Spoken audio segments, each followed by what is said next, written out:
Salut à tous. Bon, alors comme vous le savez, j'ai réparé l'écran tactile d'un Vico. Enfin, je ne l'ai pas réparé, je l'ai changé. Là, vous le voyez en position changée. L'original que j'ai pas sous la main, si, je l'ai sous la main, il est comme ça. Et vous le voyez peut-être ici, il a bien morflé. Je vais faire un essai pour vous le montrer. Il est effectivement cassé. Voilà. Et donc il ne fonctionnait plus. Je l'ai changé. Ça ne pose pas trop de difficultés. Une fois qu'on a enlevé la batterie, qui pour une fois est très efficace et m'a l'air d'avoir une assez belle longévité, donc il faut le reconnaître pour un petit téléphone à 150 euros, il m'a l'air pas mal du tout. Bon, on démonte l'arrière de l'écran sans trop de problèmes. Il suffit de faire levier dans les encoches qui sont prévues à cet effet. Puis après, avec l'ongle ou avec le médiator magique ou une cuillère en bois ou ce que vous voulez, vous arrivez à désolidariser les petits clips qui sont prévus à cet effet. On retrouve une carte mère qui est architecturée à peu près comme toutes les cartes mères. À un détail près, il y a deux cartes SIM, ce qui est quand même intéressant, et évidemment l'emplacement pour une carte mémoire.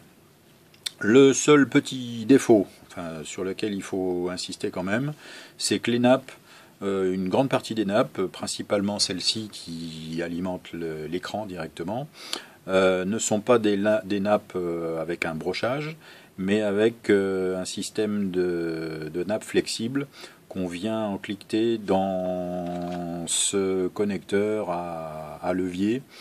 C'est assez délicat. C'est pour ça que je ne vous montre pas le démontage complet.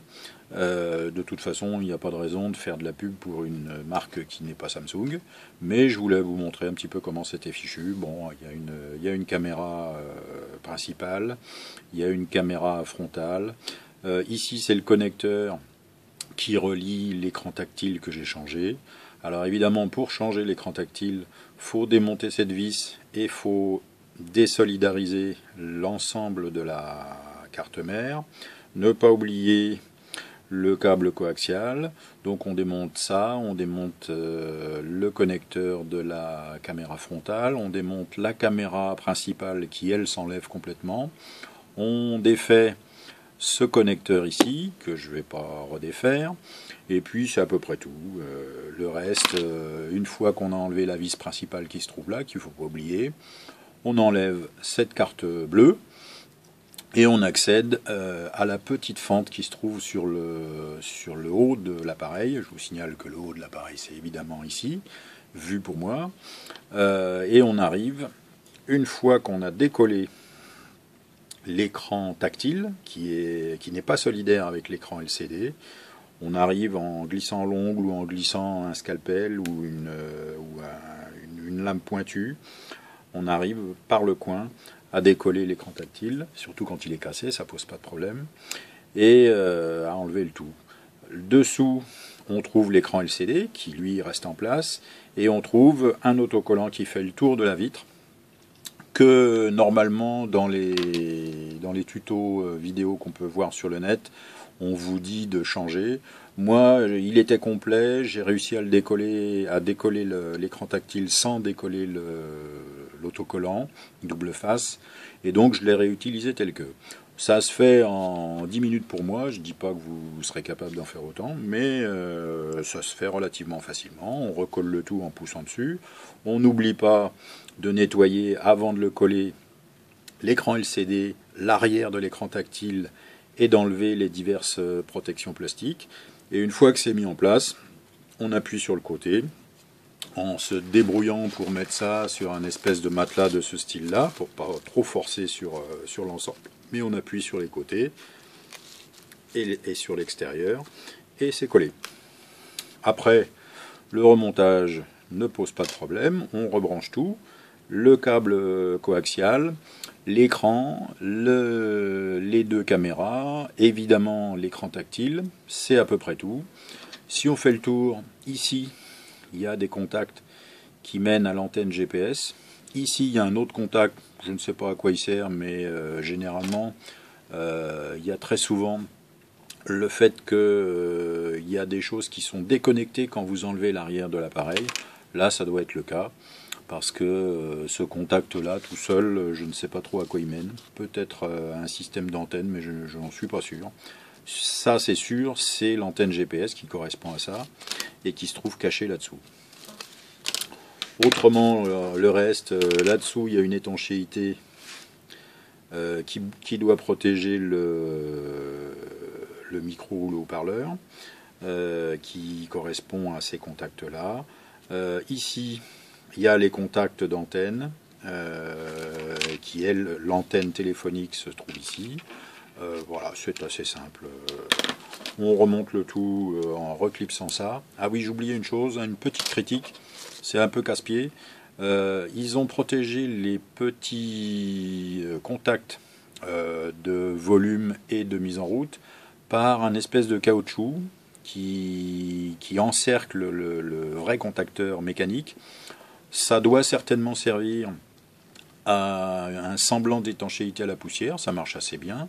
Mais le problème, c'est que la conception est assez douteuse et le petit cerclage a tendance à se casser en deux et rien n'est collé.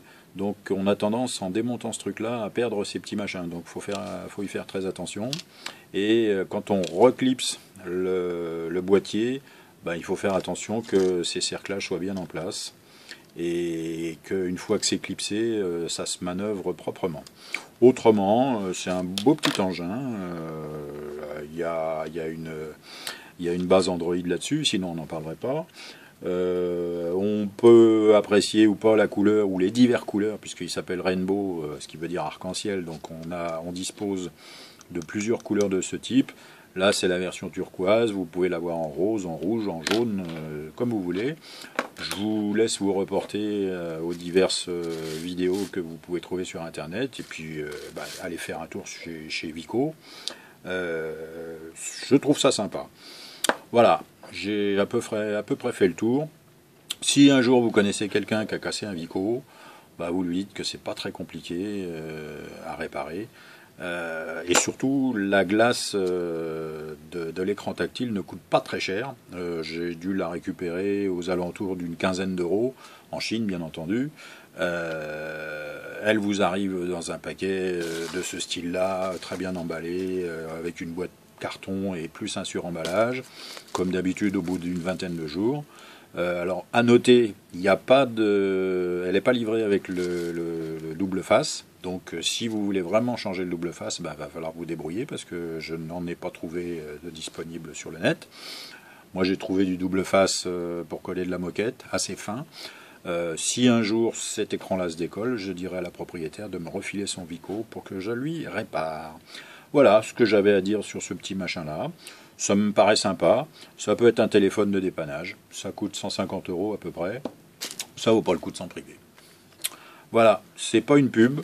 Je voulais juste vous indiquer que si vous en avez un, c'est un truc qui est relativement honnête pour le prix, qui marche bien. J'ai eu l'occasion de le tester. Il est équipé avec un GPS, il est équipé avec ces deux caméras qui sont des caméras standards, d'une assez bonne définition. L'écran est propre et assez grand. Il est tout en longueur, comme vous pouvez le constater. Je vous le mets pas en route parce que ça ne présente pas d'intérêt. Et puis j'ai assez fait de pub pour cet engin. Allez, à plus, à la prochaine fois.